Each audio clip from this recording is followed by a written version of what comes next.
semua dalam keadaan baik-baik saja. Tetap patuhi protokol kesehatan dan jaga imun tubuh ya, agar virus corona ini cepat berakhir. Hari ini saya Tria Puspita akan berbincang-bincang mengenai pendidikan di tengah wabah COVID-19 bersama narasumber saya, ada Nani Fiani. Hai. Hai. Ada Hana Bakita juga.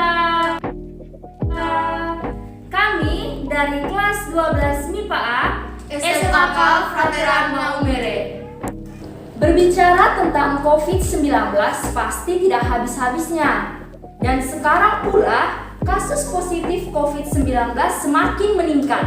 Nah, COVID-19 ini memberikan dampak di berbagai bidang. Salah satunya adalah bidang pendidikan. Dari dampak ini, pemerintah mengeluarkan kebijakan agar semua sekolah ditutup dan para siswa belajar dari rumah. Saya ingin bertanya kepada narasumber saya yang pertama, Nani Fiani. Bagaimana kesan perasaan ketika Nani harus tahu bahwa sekolah-sekolah ditutup dan Nani harus belajar dari rumah, dan apa kendalanya? Oke, kalau dari saya sendiri awalnya rasanya aneh karena pada umumnya kita melakukan pembelajaran secara tatap muka langsung di sekolah, bukan dari rumah. Kemudian tentu ada perasaan senang juga karena tidak perlu capek-capek bangun pagi, kemudian harus buru-buru ke sekolah, mempersiapkan ini itu. Tapi di samping itu menurut saya mengalami beberapa kendala. Yang pertama adalah kedisiplinan, karena dengan pembelajaran dari rumah, awalnya kita bangun pagi, pada saat pembelajaran tatap muka secara online ini, kita bangunnya terlambat sekitar jam 7. Pokoknya jauh dari waktu yang sebenarnya untuk siswa bangun begitu. Rasa malasnya semakin meningkat. Kemudian rasa malas dalam belajar juga ada. Jadi awalnya kita fokus untuk kerja tugas, harus bereskan segala sesuatu. Ini rasanya kayak enak begitu untuk tunda-tunda terus gitu. Iya, jadi banyak tugas yang terbengkalai ya kan. Iya.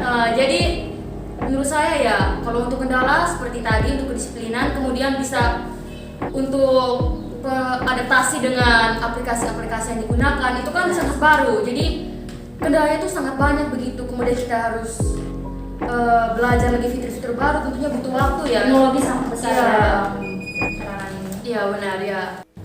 Oke, tadi Nani sudah berbicara tentang dampak juga yang diperoleh dari belajar dari rumah ya, kendalanya juga, dan dia merasa bahwa dia kurang disiplin dan juga dia harus beradaptasi dengan teknologi yang sekarang ya. Nah, saya ingin bertanya kepada Hana, pengaruh apa yang Hana rasakan selain dari yang tadi Nani sampaikan?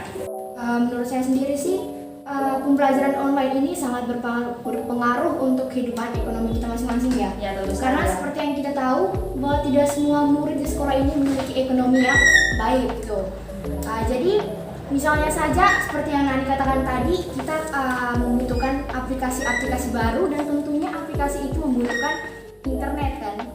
Internet ini sendiri membutuhkan biaya tambahan. Dari sekolah sendiri juga, untuk sekolah kita sendiri kan tidak memberikan biaya untuk para Iya, benar sekali sih. internet.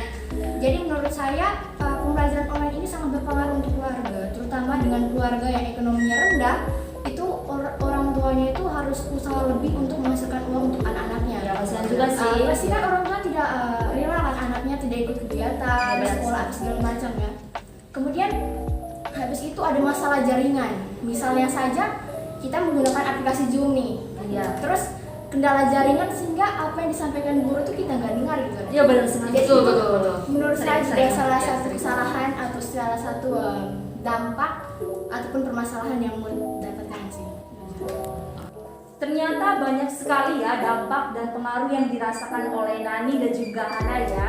Nah, sekarang saya ingin bertanya lebih inti lagi nih tentang kebijakan pemerintah, yaitu semua sekolah ditutup dan siswa harus belajar dari rumah. Menurut Nani dan juga Hana, efektif tidak sih kebijakan ini untuk sekolah kita SMA Katolik Frateran Maumere?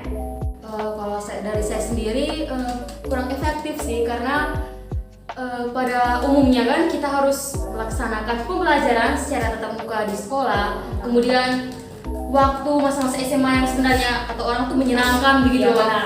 Menyenangkan.